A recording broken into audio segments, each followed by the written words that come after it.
tema que hoy les vamos a proponer a ustedes en este segmento de conversación de Despierta Bogotá es bien interesante y de mucha actualidad. Y ya les vamos a explicar por qué lo uno y por qué lo otro. Vamos a hablar de las localidades de Bogotá.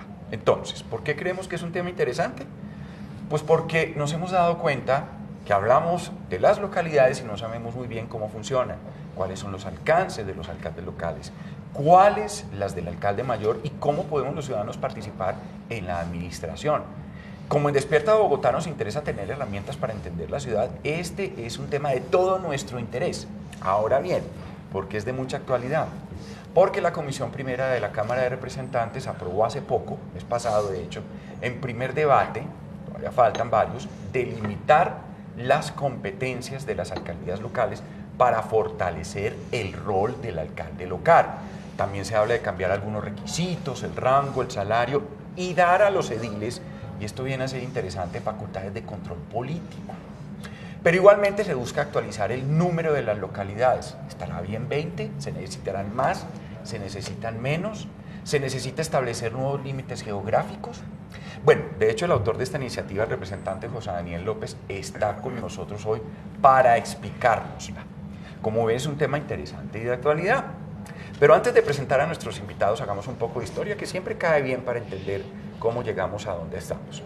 En la segunda mitad del siglo XX, Bogotá estaba constituida por 16 localidades, pero con el crecimiento de la ciudad, digamos, la urbe se fue comiendo, digámoslo así, a otros municipios, hasta que lo que entonces eran municipios vecinos y que pertenecían a Cundinamarca, pues fueron absorbidos por la ciudad. Estamos hablando de Bosa, Engativá, Fontibón, Suba, Usaquén y Usme.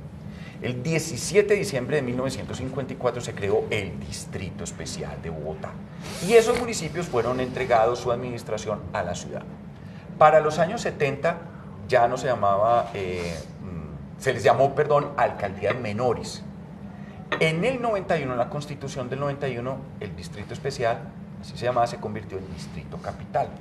Y en 1992 el Consejo aprobó la división de la ciudad en las 20 localidades que aún se conservan. Esas localidades quedaron selladas en el llamado Estatuto Orgánico que fue propuesto por el entonces alcalde de la ciudad, Jaime Castro. Hoy está con nosotros el que fue subsecretario de Gobierno en la alcaldía de Jaime Castro. Hoy cada división local tiene su propio alcalde local, ya no se llama alcalde menor, sino alcalde local. Ese alcalde es elegido a su vez por el alcalde mayor. Pero al alcalde mayor le presentan una terna las juntas administradores locales. Vamos con nuestros invitados, vamos a presentarlos. Les habíamos dicho que está con nosotros José Daniel López, representante a la Cámara bogotano. Él estudió ciencia política, formado en ciencia política en la Universidad de los Andes, donde tiene una maestría también en gobierno. Ha pasado por el Ministerio de Trabajo, el sector empresarial, docente universitario, fue director del tanque de pensamiento Piensa Bogotá Progresa. Hoy es miembro de la Comisión Primera Constitucional Permanente. Doctor, qué placer, bienvenido, qué bueno hablar con usted y que esté con nosotros para explicarnos todos esos detalles. No, Mauricio, muy agradecido por la invitación, a Manolito, acá nuestro ilustre compañero de panel, y a todos los televidentes un saludo especial en esta mañana. Bueno, Raúl Velázquez Gavilán es el director ejecutivo del Instituto de Políticas Públicas. Él es abogado de la Universidad Javeriana, hizo una maestría y luego un doctorado en la Universidad de Oxford, Inglaterra. Maestría de doctorado, vaya, no, profesor, investigador, consultor en políticas públicas, liderazgo, gobernanza y buen gobierno. Y resumí así a la hoja de vida porque no terminaríamos. Me quedo describiendo la suya, ¿no? Sí. Cuando él estaba haciendo la maestría en Oxford, usted y yo estábamos aprendiendo manejo de Excel. Perdóneme. ¿Excel o QBasic? Basis. Eso, y no lo pasamos el examen. No, yo no pasé Basis. Cuando eso llegó a Caracol, yo me acuerdo que llegaban a los computadores cuadraditos. Yo decía, ¿esta vaina qué es? ¿Y eso qué es? Esto yo lo había visto para en la NASA, pero eso. aquí. Al 65, para poner la tilde. Sí, de la... sí, sí. Bueno, no, suena qué lío. Bienvenido, doctor. Bueno, ¿Cómo Mauricio, está? muy buenos días, Mauricio, Manuel, representante José Daniel. Muchas gracias por la invitación para tratar de estos temas tan interesantes. Bueno, lo primero, a ver cómo empezamos con todo este tema. Está bien, tenemos 20 localidades, mejor dicho, ¿cuál es la concepción que debe tener, según el representante José Daniel López, una localidad? ¿Para qué sirve? Bueno, Mauricio, vea, una localidad es en últimas una unidad administrativa que consolida un territorio que debería tener condiciones más o menos comunes y que debería tener un tamaño, al menos desde lo demográfico, no necesariamente desde lo geográfico, que permitiera su fácil administración, al menos en algunos temas determinados. Ya seguramente lo abordaremos más adelante. Hay una discusión sobre cuál debe ser el tamaño de las localidades, sobre si Bogotá debe mantener las 20 localidades que tiene hoy, o debe tener menos, o debe tener más. Esto no lo trata el proyecto de ley porque es competencia del Consejo, pero yo me imagino una ciudad con más localidades más homogéneas en términos de su tamaño demográfico, de su tamaño poblacional, y más homogéneas también en términos socioeconómicos. Le pongo el ejemplo de lo que en mi opinión no debería ser una localidad. Suba. Suba, pero además Suba, como usted lo señalaba al comienzo, Suba existe como localidad por una razón histórica, y es que era un municipio vecino de Bogotá, que es asimilado por Bogotá, pero si usted adelanta la película y llega a la localidad de Suba del año 2019, tiene una localidad que si no fuera localidad, sino un municipio, sería el cuarto más poblado del país. O sea, solamente hay 3 ciudades con más población: Bogotá, Medellín, Cali. Exacto. Y de resto es Suba, 1.300.000. Así es. Usted puede tardar 1 hora desplazándose en hora pico de un punto de Suba A otro punto de Suba. Entonces es desbordada demográficamente para ser una sola localidad. Es también una localidad muy diversa. Usted encuentra zonas muy vulnerables, en particular a medida que se acerca al río Bogotá, en la parte occidental. Hay todavía mucha vulnerabilidad. Los odiosos socioeconómica. estratos, pero entonces hablemos así, o sea, gente con, pues que muy vulnerable, ¿no? Y a la vez... Encuentra unas zonas muy consolidadas de estrato 3, de clase media en particular. Apenas pasa la montaña alrededor de la avenida Ciudad de Cali, de Centro Suba, y encuentra zonas de las más ricas de Bogotá al otro lado de la montaña, donde el metro cuadrado puede costar 15, 17 millones de pesos. San Simón, Guaymaral, todo eso. Exacto. Entonces, si usted tiene en una sola localidad tal magnitud y tal diversidad, y considerando la debilidad que hoy tienen las alcaldías locales, de lo cual también creo que hablaremos más adelante, Sí, señor. pues está encontrando una localidad que es absolutamente difícil de administrar. Y si la contrasta con otra localidad como La Candelaria, la localidad menos poblada de Bogotá, que tiene una razón de ser más de centro histórico, una razón de ser más patrimonial, con una población pequeña, homogénea, con unas necesidades gigantescas por la población flotante que recibe, pues se entiende que darle la misma característica administrativa a una localidad y a otra no tiene sentido. Yo me imagino, por eso digo, Mauricio, más localidades un poco más homogéneas y de algún modo más gobernables, que permitan un gobierno de proximidad, en donde exista una relación más cercana entre el alcalde local, que al final del día ni siquiera es un alcalde, sino es una especie de gerente local que responde a la administración central, y las comunidades. Sí. Bueno, Raúl Velázquez, usted estuvo, me comentaba, como subsecretario de gobierno cuando el alcalde Jaime Castro diseñó ese estatuto orgánico de Bogotá, donde se constituyeron estas 20 localidades. ¿Cuál era el sentido en ese momento? Y le pregunto, doctor Raúl, yo recuerdo cuando el doctor Castro era alcalde, él hablaba de la descentralización. Sí. Y yo me recuerdo que el secretario de gobierno era el doctor Germán Arias, exactamente, y hablaban de descentralización. ¿Eso era lo que querían, digamos, transformar en las localidades? Claro, en ese momento pues estaba en boga el concepto de descentralización política, el concepto de descentralización fiscal, y lo que se quiso fue crear un gobierno de proximidad. Jaime Castro hablaba de la revolución de las pequeñas cosas, y que la ciudadanía tuviera un lugar que ir para pequeñas cosas, atenderlas, el tema de parques, el tema de desarrollo económico, de comercio, el tema de seguridad, el tema de convivencia, y entonces se quiso crear un gobierno muy próximo a las localidades, pero obviamente esta era la consecuencia de muchos esfuerzos que antes de la Constitución del 91 se habían hecho y no se habían podido fructificar.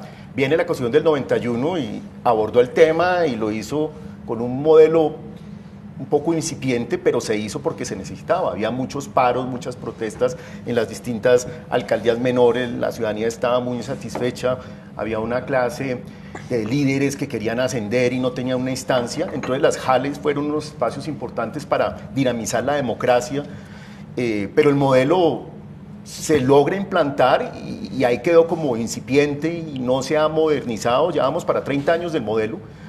Se tuvo el valor político de implementarlo, de iniciar el proceso, pero el proceso está pidiendo y reclamando ajustes, modificaciones para no tener esa situación, como dice el representante José Daniel. Por ejemplo, empecemos, antes de que el representante José Daniel nos explique en términos generales cuál es la propuesta que tiene y que está en discusión en el Congreso, que le faltan, que está solamente avanzado en la primera comisión, la comisión primera.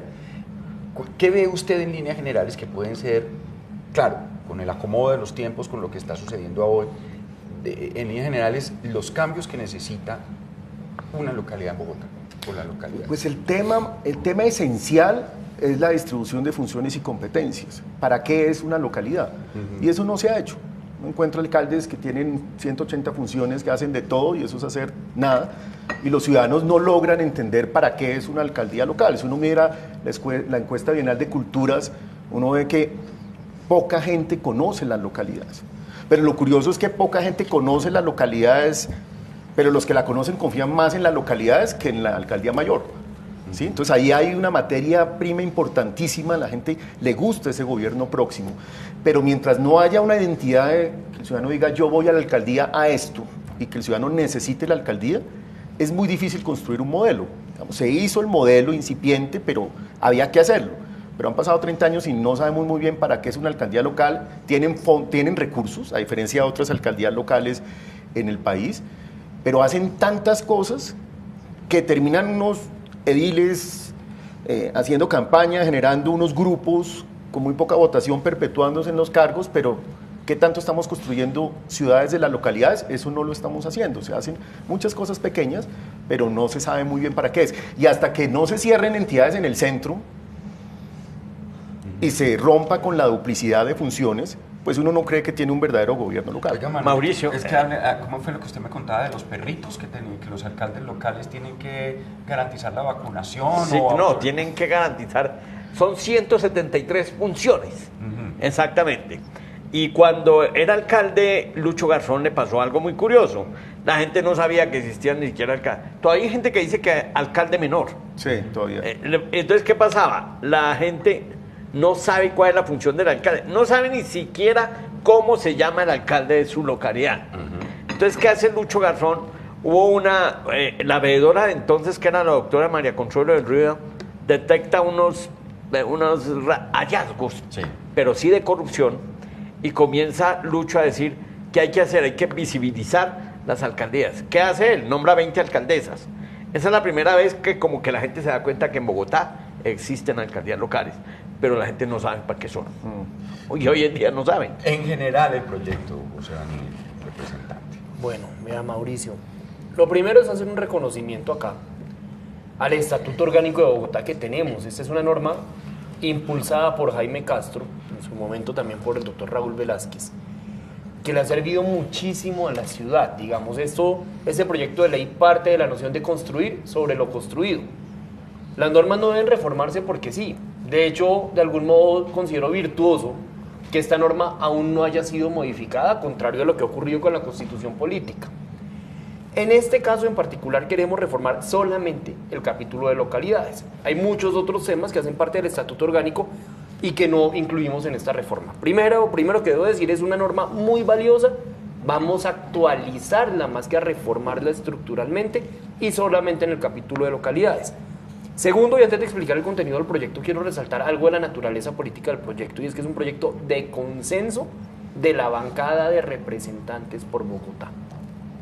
Qué importante, de todas las vertientes. Somos 18 representantes, ahí está toda la diversidad política, hay independientes frente al gobierno nacional, como en mi caso, hay opositores al gobierno nacional, hay también integrantes de la coalición de gobierno, como los representantes del Centro Democrático, del conservatismo y de los partidos cristianos, y todos o somos coautores del proyecto, 16 de los 18, o todos lo apoyamos en el primer debate, caso de los dos representantes que no lo suscribieron originalmente. ¿Qué es lo que nos une? Este no es un proyecto de ley que busca revolucionar el funcionamiento de las localidades, busca actualizarlo y traer buenas prácticas de gobierno. Primero, algo que señalaba el doctor Raúl Velázquez, delimitación de competencias de las alcaldías locales. Hoy un alcalde local no solamente tiene que velar por las estrategias de vacunación de los animales de compañía, sino que también tiene que ser veedor de rifas, juegos y espectáculos. Tiene a su cargo la responsabilidad de verificar que los pesos y las balanzas de los establecimientos comerciales estén bien calibrados, contratar malla vial, programas ambientales, parques, entre más de 170 funciones y competencias. Como decían las abuelas, el que mucho abarca poco aprieta. Es imposible que cualquier institución pública pueda desarrollar 180 competencias de manera eficiente, de manera especializada, más aún cuando no se le dan los recursos suficientes para poder desarrollar esas competencias. Entonces delimitamos esas competencias, dejamos a los alcaldes locales con 4 o 5 competencias solamente, en donde entramos a concebirlos ya no como una especie de miscelánea que recoge cualquier idea que surja en el distrito, sino como los articuladores, como la correa de transmisión entre la participación ciudadana en el nivel comunitario y la toma de decisiones por parte de la administración distrital. En este proyecto de ley, los alcaldes locales son unos embajadores de su territorio ante el gobierno y unos embajadores del gobierno distrital ante su territorio. Primer punto. Segundo punto, queremos atraer a los mejores profesionales al cargo de alcalde local. No porque hoy no haya alcaldes locales muy valiosos o los haya habido en otras administraciones, claro que sí, pero los incentivos de las reglas de juego no están dadas necesariamente para eso. Queremos darle a los alcaldes locales rango de secretarios de despacho para que la representación institucional de una localidad tenga más peso en la toma de decisiones del nivel distrital. Salario de secretarios de despacho y requisitos de secretario de despacho para atraer a los mejores profesionales a este cargo. En cuanto a la politización, es decir, al manejo de la elección. El manejo de, es decir, esos representantes que pertenezcan, ¿cómo es la relación con la política local? Pues vea, la relación con la política local se da en la elección del alcalde local. ¿Por qué? Porque hoy un alcalde local, un candidato a alcaldía local, hace un concurso, de ahí salen unos clasificados, de ahí los ediles eligen, ediles que representan a partidos políticos, y esos ediles conforman una terna que llega al alcalde mayor. Luego eso tiene un origen político. Este proyecto de ley tiene una limitación, y es que justamente es un proyecto de ley, no es una reforma constitucional de mayor nivel jerárquico, y para modificar el método de elección de los alcaldes locales debemos reformar la Constitución y no la ley. Complementario a este proyecto de ley, presenté junto al partido Mira un proyecto de reforma constitucional para invertir el método de elección de los alcaldes locales, de tal suerte que sea el alcalde mayor el que terne y que sean los ediles quienes elijan de esa terna. ¿Para qué? Para que no pase lo que ocurre no hoy con la administración Peñalosa, en cualquier administración. Un alcalde local la embarra y un periodista llama al alcalde mayor a preguntarle, oiga, ¿usted qué opina de la embarrada del alcalde local? Y el alcalde mayor dice, pero es que yo he escogido una terna que me conformaron terceros. Elude la responsabilidad política, se difumina la responsabilidad política. Si el alcalde local es elegido por medio de una terna que viene del alcalde mayor, el alcalde mayor debe responder por el desempeño de cualquiera de esos 3 ternados ante la Junta Administradora Local. Pero debo advertir que es un proyecto distinto, independiente, y que por cómo van los tiempos en el Congreso, muy seguramente va a terminar tramitándose luego del Estatuto Orgánico de Bogotá. Doctor Raúl, cuando usted habla de las competencias, de cortar competencias a los alcaldes locales, de quitarles, y llevar la institucionalidad a la localidad, es decir, sacar oficinas del centro a localidades, es decir, poner funciones que tienen secretarios de secretarías de gobierno, de salud, todas esas, llevar funcionarios a las localidades para que cumplan y no los alcaldes locales. Pues están los dos esquemas, ha ocurrido algo de eso, ciertas secretarías, educación, bienestar social en su momento se han desconcentrado y han creado oficinas desde donde atienden los propios asuntos de las secretarías, pero esas personas no están bajo la responsabilidad del alcalde local, esas personas están bajo la responsabilidad del secretario, ¿sí? Entonces eso es desconcentración, oficinas de la administración central que se crean en las localidades para prestar los servicios de educación o los servicios de salud. Lo que yo reclamaría es unas funciones muy concretas. Los alcaldes locales tienen que hacer 5, 6, 10, pero no más de ahí. Y eso permitiría que incluso el alcalde mayor sepa que es competencia de ellos, no es competencia del alcalde mayor. Si uno llega a tener unas competencias muy claras, por ejemplo, los parques pequeños, de bolsillo, los parques de bolsillo, o el tema para mí que es muy local, que es el tema del desarrollo económico, los mercados locales, la generación de emprendimientos. Si hay unos temas muy puntuales, uno pudiera llegar incluso a plantear una elección popular de alcaldes locales, ¿sí? Porque es claro que tienen que hacer ellos y que el alcalde mayor no tiene que responder por lo que ellos hacen, porque ellos tienen esas funciones por ley. Pero en medio de este enredo y falta de claridad, pues estamos frenados a ese esquema de nombramiento. ¿Cuánto tiempo se demora el alcalde mayor entrevistando a los candidatos que van a ser? ¿Sí? Y hay un caso de corrupción y el alcalde mayor lo que está haciendo es encargando funcionarios y en esa incertidumbre no puede trabajar una alcaldía. La gobernabilidad local es muy deficiente. ¿Sí? Entonces yo creo que teniendo esas funciones claras, no necesariamente las de las secretarías en sus oficinas desconcentradas, sino unas que la gente diga, yo voy a la alcaldía local para que me ayuden en mi parque pequeño, o los empresarios para hacer procesos de emprendimiento, o este tema, por ejemplo, de economías creativas, industriales, economías culturales, el tema que se ha llamado economía naranja, que se ha manejado con una órbita muy local.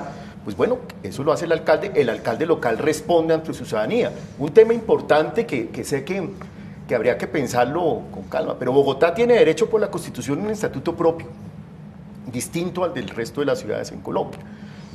¿Por qué no avanzar en que los ediles representen ciertos barrios?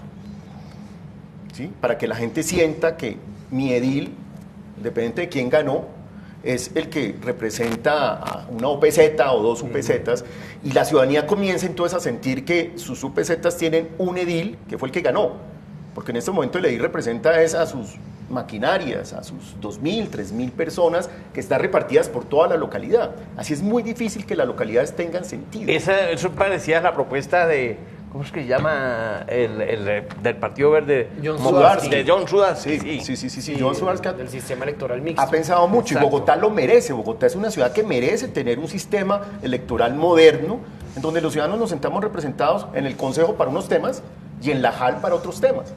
Ya, pero usted habla de elecciones para alcaldes locales, ¿es posible? Pudiera, pero ese avance, Pues que usted se imagina un alcalde local enfrentado políticamente con el alcalde mayor.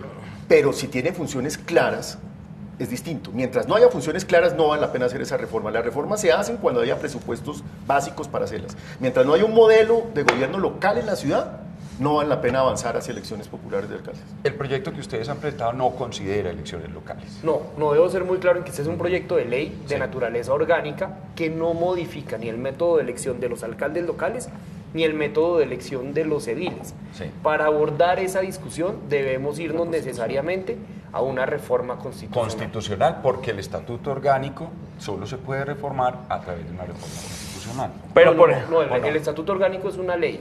Es una ley que podemos reformar y que de hecho estamos reformando por medio de este proyecto. Entiendo, gracias. Pero lo otro, el método de elección de alcaldes locales y de ediles, Sí, está es- contemplado en la Constitución Le política. agradezco, muchas gracias. Una inquietud. Ayer viendo el boletín del consumidor sobre este tema de las funciones de alcalde local, la personera de Bogotá llega y dice, si usted tiene un problema de que la gente le está cobrando más por un producto, vaya y ponga la queja a la alcaldía local. Si el alcalde local no le pone cuidado, ponga la queja al personero local, que él hace la función para que el alcalde cumpla. Ese tipo de funciones, ¿cómo un alcalde local va a tener que ir a tienda por tienda a ver si están abusando? Ese es el tipo de cosas que ustedes quieren cortar. Claro. Y le pongo un ejemplo más extremo, los despachos comisorios. El nuevo Código de Policía tiene varias virtudes, pero para el caso específico de las alcaldías locales quedó un vacío que creo que no ha sido interpretado correctamente.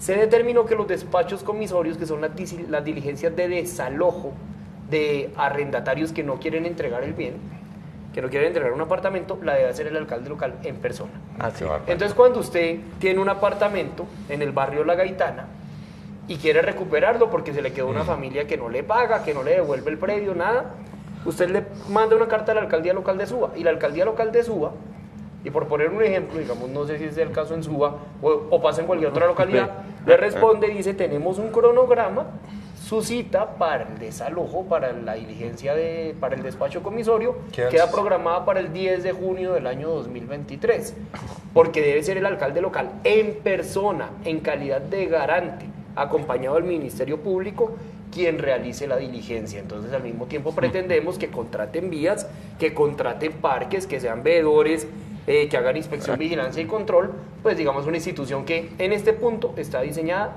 para no funcionar. Sí. El número de localidades en una ciudad, claro, ahí estábamos viendo la cantidad de personas que viven en unas localidades, la diferencia entre otras que pues, son más pequeñas, pero también la gran diferencia de actividades económicas, de actividad, también de ingresos, de problemas distintos en colegios, en parques, necesidades distintas. ¿Le gusta ese número de localidades? No, hay localidades demasiado grandes, como se comentaba al inicio del programa. Yo creo que hay que avanzar hacia crear unas verdaderas localidades cercanas al ciudadano. Pero mientras no tengamos las competencias, sería un error crear más localidades porque sería reproducir el desorden. Entonces a mí me parece interesante es hacer un ejercicio, como lo está motivando el representante José Daniel, que nos pongamos de acuerdo en los pasos a seguir. Primero, tener claras las competencias. Después de tener claras las competencias y de haber logrado que se cierren entidades del centro porque se va a confiar en lo que se haga en la localidad, ya se puede pasar a pensar en más localidades.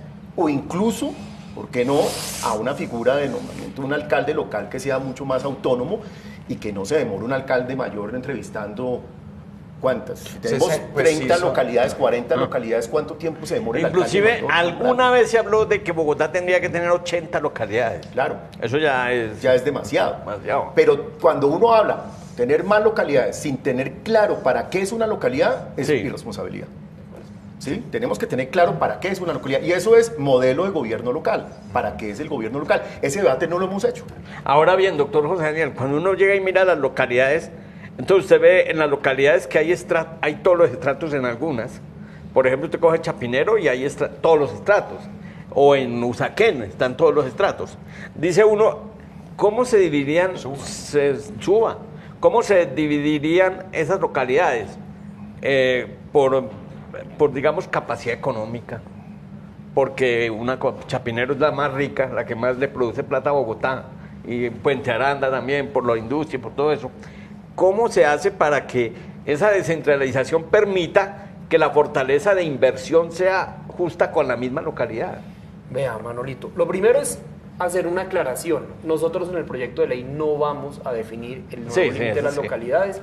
Le damos al alcalde mayor de Bogotá un plazo de 6 meses para presentar ante el Consejo un proyecto de acuerdo, porque es del Consejo la competencia de definir estos límites. En mi opinión personal, ¿cuáles deberían ser los criterios? Deberíamos migrar hacia, y reitero, en mi opinión personal, hacia un esquema de 30, 35 localidades, homogéneas en términos de su tamaño poblacional, que no difieran mucho en términos de cuántos habitantes tienen las unas de las otras, también en términos de la homogeneidad de esa población, que haya unas localidades más especializadas en la ruralidad, otras localidades de clase media, otras localidades enfocadas en el desarrollo de política social, de emprendimiento y de educación en comunidades más vulnerables, y que, en últimas, que haya más homogeneidad en lo demográfico y en lo socioeconómico. Y también pensar, y esto lo debe pensar muy bien la administración distrital, la próxima administración distrital, es el criterio de asignación de recursos. ¿A qué voy con esto?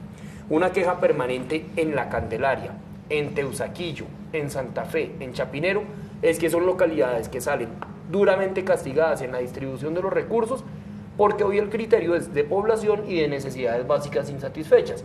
Pero cuando usted ve una localidad como Teusaquillo, o como La Candelaria, o Chapinero, no tienen tanta población residente, no tienen tanta población con necesidades básicas insatisfechas en línea roja, pero sí tienen unas presiones y una necesidad de servicios que genera la población flotante del día a día, y eso no lo está reconociendo hoy la fórmula que determina la asignación de los recursos.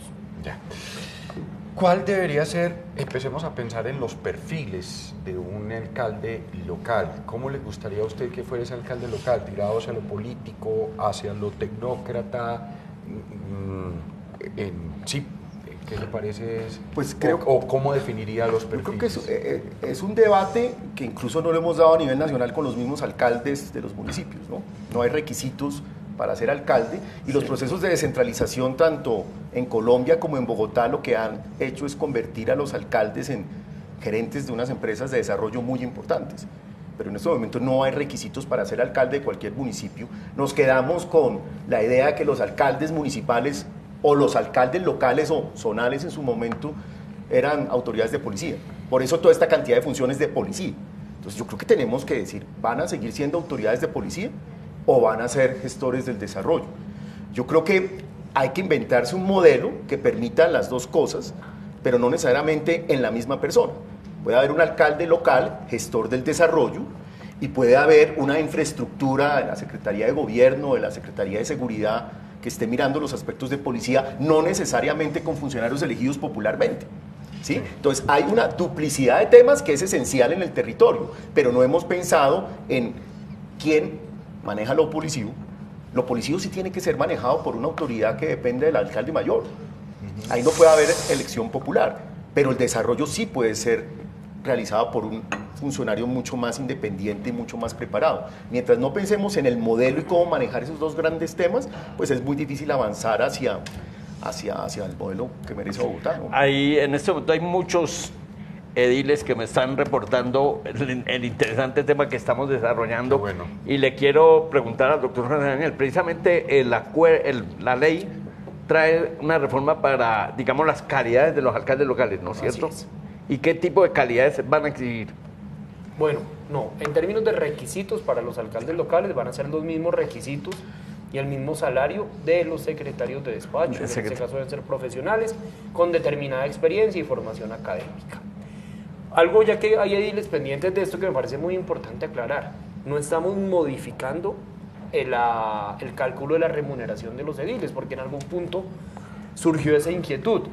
¿Qué es lo que pasa? Hoy los ediles, su remuneración es determinada por el salario del alcalde local. Es una proporción del salario del alcalde local. Lo que estamos haciendo es eliminar esa fórmula, porque si no, inmediatamente le aumentaríamos el salario a 184 ediles y el impacto fiscal de esa medida volvería inviable el proyecto si no decimos no, los ediles mantienen su remuneración actual y se aumenta anualmente en la misma proporción del salario mínimo. De modo que el régimen salarial de beneficios que tienen hoy se mantiene intacto. Pero y ese régimen salarial, discúlpeme, ¿ellos son empleados del distrito? Yo tengo esa misma duda. ¿O son contratistas? ¿O sí, cómo es? ¿Y sabe por qué? Porque esta semana, y yo hablando con un edil que estuvo en mi programa del Minuto de Dios, me dijo, no, es que a mí me pagan la alcaldía local mi pensión y mi salud. Y eso ya es algo vinculante con la alcaldía local, no es honorarios. Yo no sé, yo ahí no entendí, yo dije, y esa persona me decía, ahí hay un vacío en la ley. No, es un híbrido muy complejo.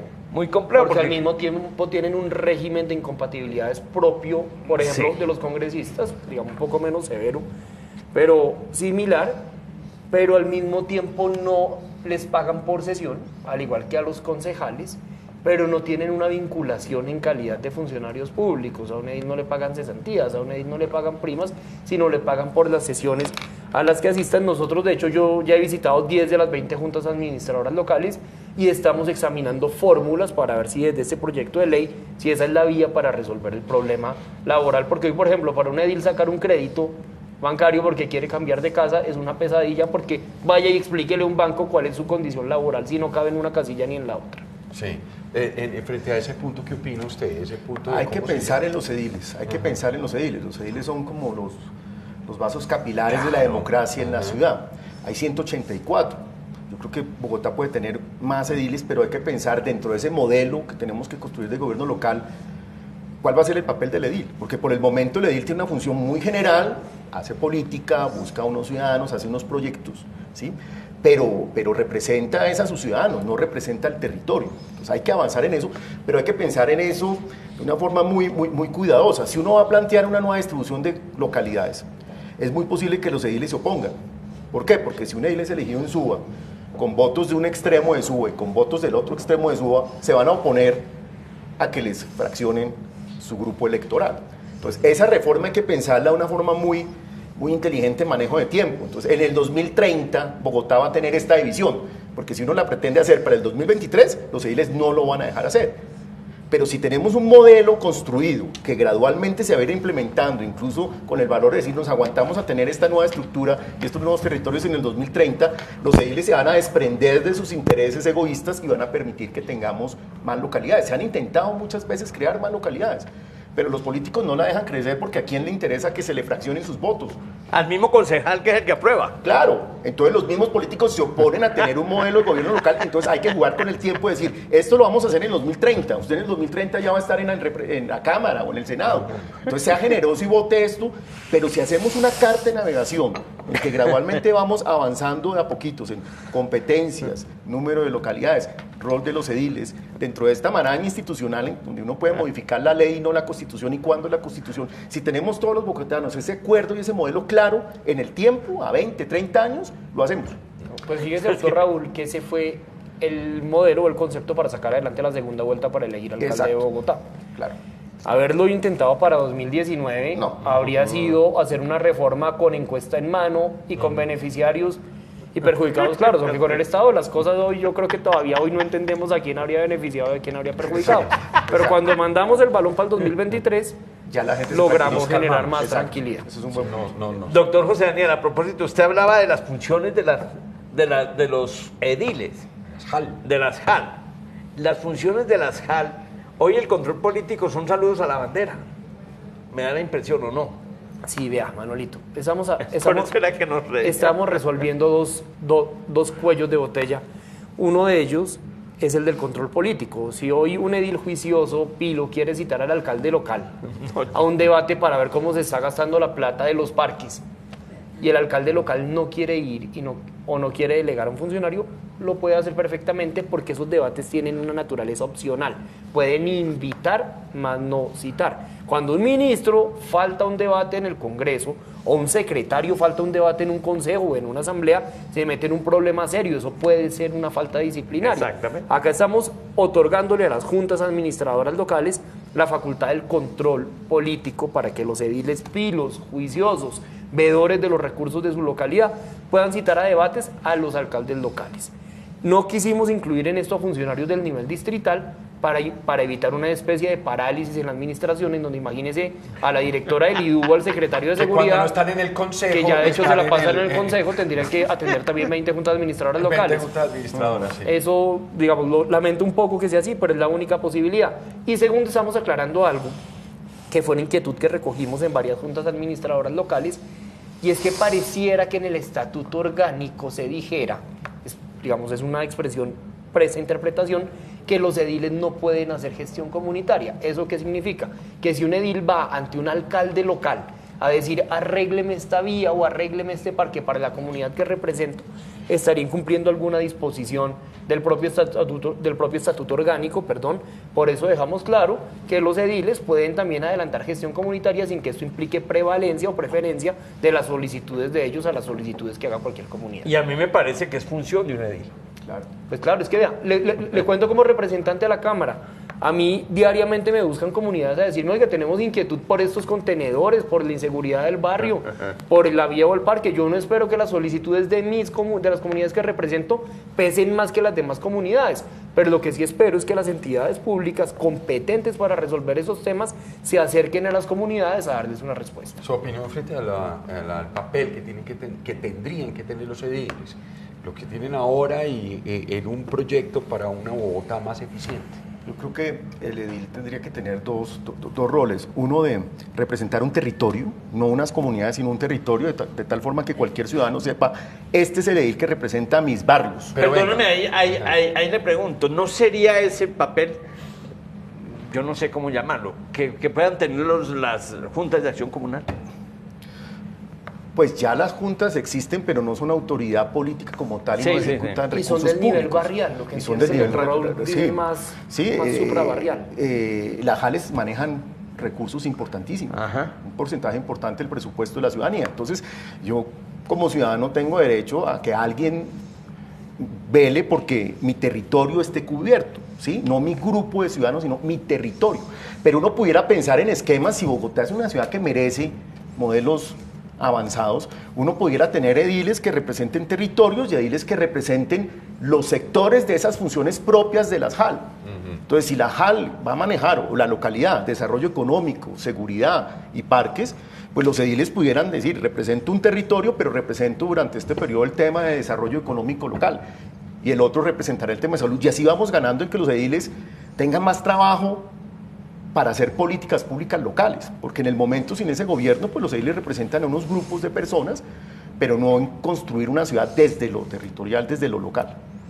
Y yo quisiera preguntarle al doctor José Daniel, yo creo que le va a ser difícil contestar esta pregunta, no, porque él es también político, pero no habría posibilidad, y lo digo con respeto de mis amigos los ediles, que conozco muchos y hay muy buenos, de limitar el tiempo de los ediles.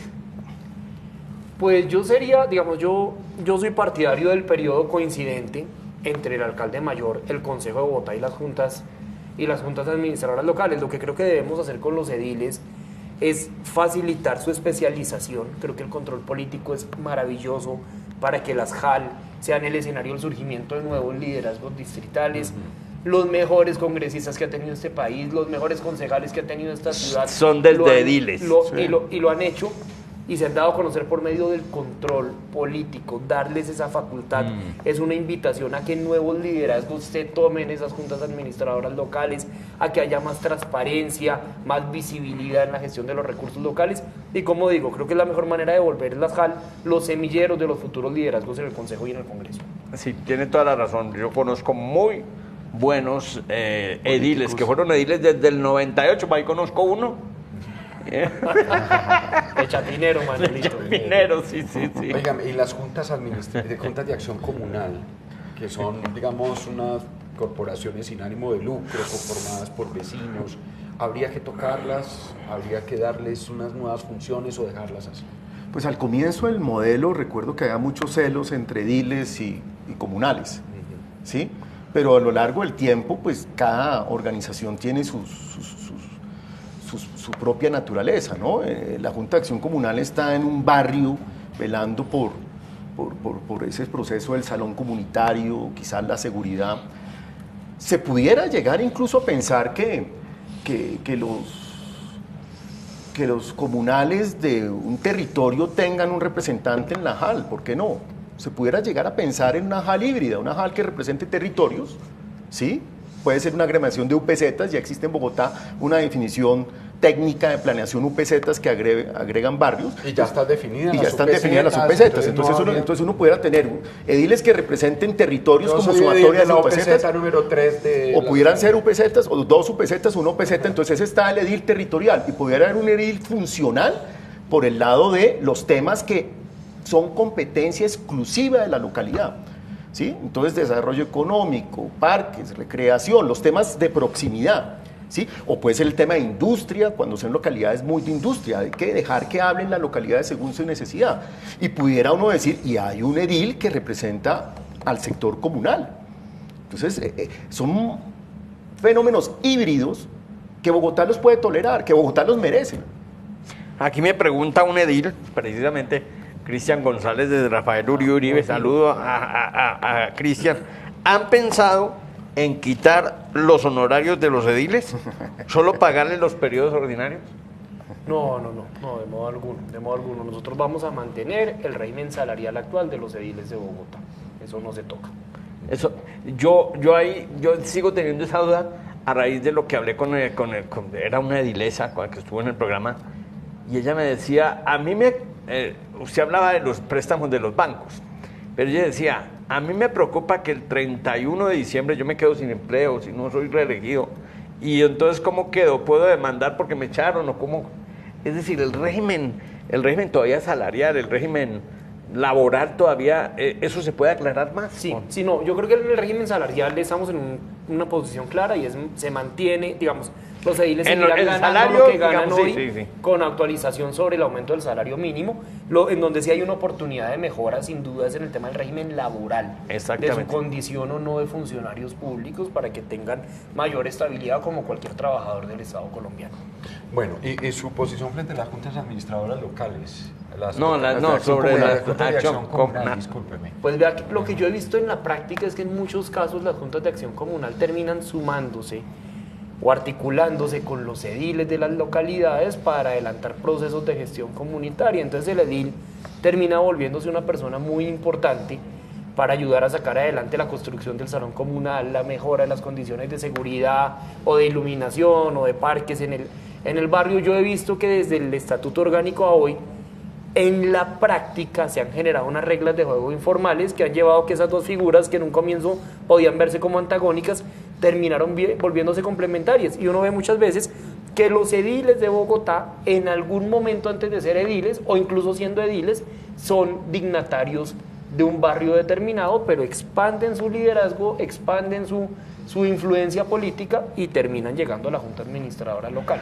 Doctor José Daniel, nosotros al principio Mauricio hablaba de la corrupción en las alcaldías locales y, digamos, cómo acabar, ahí es donde hay mucho vacío. Uno ve que hay gente muy capaz en las alcaldías locales y todos salen investigados, enredados.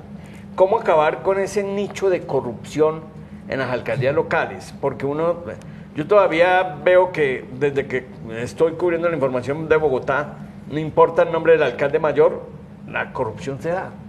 Vea, yo creo que hay que distinguir dos fenómenos. Uno el de la corrupción y otro el de la proliferación de investigaciones que muchas veces no es consecuencia, digamos, del dolo por parte del alcalde local, sino del mal diseño institucional que termina obligando a ese alcalde local a lo imposible, otorgándole 170 y pico de competencias que simplemente por condición, por capacidad humana no va a poder cumplir. En el tema de la lucha contra la corrupción, yo creo que es muy importante asociar la responsabilidad política de la elección de los alcaldes locales al alcalde mayor, y ese de algún modo va a ser el segundo capítulo de esta reforma, y es permitir que el alcalde mayor terne y que las juntas administradoras locales elijan. Si un alcalde mayor recién elegido va a ternar a los candidatos para la alcaldía local de Rafael Uribe, por ejemplo, que ha tenido tanto inconveniente y tanto problema, Ha tenido más cada alcaldes nombre lo va a revisar con lupa porque es un nombre por el cual él va a responder ante la opinión pública. Bueno, esto ya ha cambiado mucho, pero se ha hablado siempre de la desaprensión de muchos ciudadanos frente a Bogotá, que porque no venimos de Bogotá, y entonces si esta es una ciudad de todos y es una ciudad de nadie. Es algo que yo creo que ha venido cambiando, porque los ciudadanos nos hemos dado cuenta que finalmente esta es nuestra ciudad y que la tenemos que querer, y yo creo que eso como cultura ha cambiado un poco, Manolito. Pero este tipo de cosas, este tipo de reformas ayudaría, consolidaría eso, es decir, más apropiación del ciudadano con su administración. Sí, cuando uno revisa los resultados de la encuesta bienal de cultura, que es un instrumento interesante que se hace cada 2 años, uno encuentra que la gente está contenta más con sus barrios que con la ciudad como tal. Sí. ¿Sí? Entonces, la descentralización ayudaría a ese propósito. Pero incluso, menos gente conoce a las Jales y menos gente conoce a los alcaldes locales. Pero lo que lo conocen, confían más en los alcaldes locales y en los ediles que en el alcalde mayor y en el consejo. Entonces, ahí hay un tema importante por explotar. Ahí hay una mina de construcción de ciudadanía y democracia muy importante. ¿Sí? Pero insisto, mientras no sepa el ciudadano para qué tiene que ir ese edificio llamado alcaldía local, y mientras no sepa el ciudadano que hay una sección de temas policivos, de pesas y medidas, y de dar permisos a los perros de la vigilancia privada, y que hay otra sección para el desarrollo social en unos temas muy específicos, es muy difícil que el ciudadano valore más, conozca más y sienta la necesidad de entrar a esa alcaldía. Lo que necesitamos es que el ciudadano diga, voy a mi alcaldía local para este y este tema. Mientras eso no ocurra, no tenemos gobiernos locales con identidad. ¿Usted cómo entiende, Mauricio, que en las encuestas sobre seguridad la gente se sienta segura en el barrio? Exacto. Y Bogotá es un caos en seguridad. en la ciudad. Exacto. ¿Cierto? ¿Cómo entiende uno eso? Es por ahí, ¿no? La gente está contenta en su entorno. ¿Sí? Entonces, ¿cómo hacemos que la alcaldía local ayude a que ese entorno sea mucho más agradable? Pues ahí tenemos la posibilidad de crear ciudad desde lo local. El gobierno local urbano no está ayudando en ese propósito. Claro, y es muy lógico también con las dificultades de transporte de Bogotá que cada vez son enormes, claro. Eso lo conocemos, pues que yo trate de hacer mi vida cerca de mi vivienda.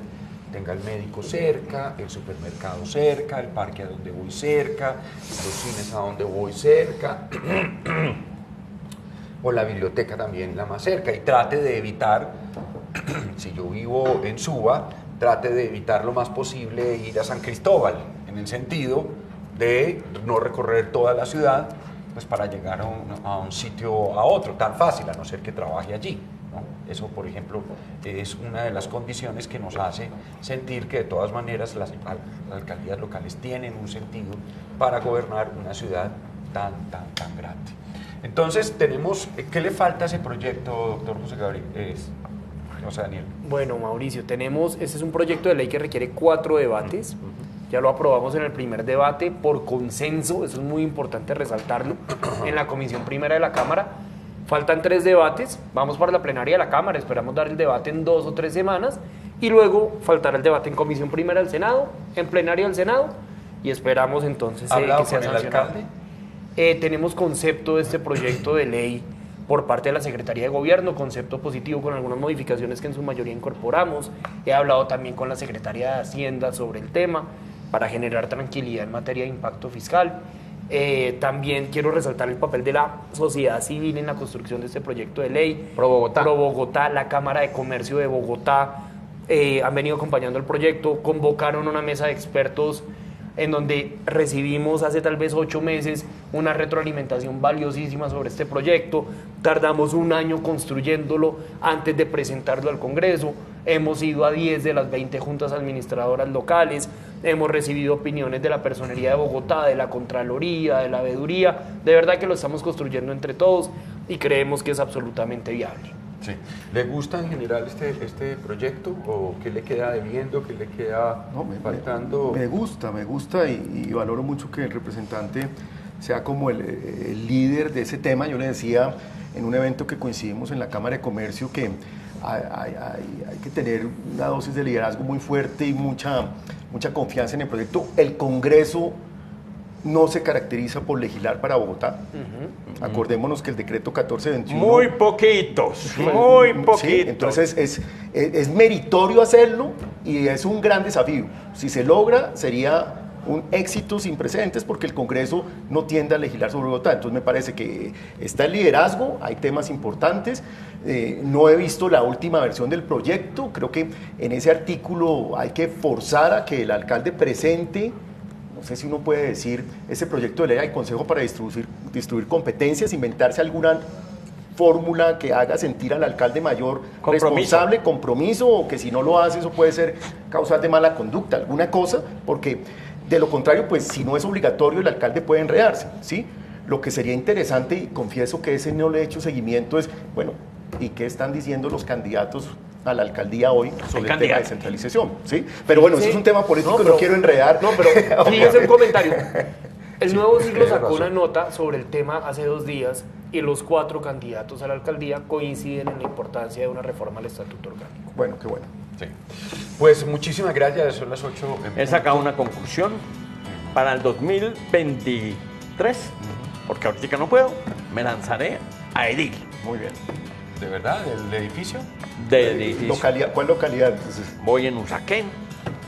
Pero no ahora. ahora. Como va a haber reforma a las localidades, va a decir que le cambiaron las reglas de juego. Que le cambiaron las reglas de juego y que ya no puede participar.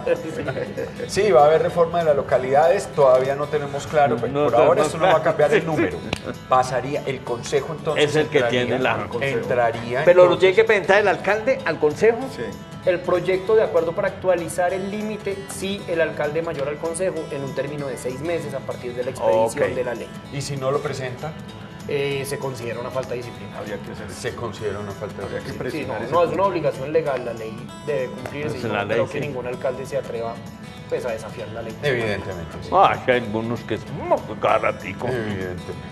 Son las 8 de la mañana, 1 minuto. Muchísimas gracias. Bueno, muchas gracias Muy por la amable, invitación. muy interesante. Bueno, valoro mucho que ustedes abran este tipo de espacios, al representante que sea el líder en este tipo de construcción de un modelo de gobierno local para Bogotá y bueno, y a las órdenes para seguir trabajando por la ciudad. Tenemos mucho que hablar. Estos espacios en Despierta Bogotá siempre los queremos abrir para, como les decimos siempre, tener herramientas como ciudadanos para entender la ciudad. Y cómo aprende uno, ¿no? No, qué barbaridad. José Daniel, Barbaridad. muchas gracias. No, muchas gracias Mauricio, a Manolito, a Raúl y un saludo a todos los televidentes. Usted váyase corriendo, que yo sé que tiene una reunión ahora. Muchísimas gracias. Pero nosotros tenemos más para hablar con ustedes. Vamos a hablar con la Oficina de Maltrato Animal. Aquí, bueno, no, con la oficina que está combatiendo el maltrato animal en Bogotá, la directora exactamente de protección animal en una campaña contra el maltrato animal. Vamos a una pausa y ya regresamos.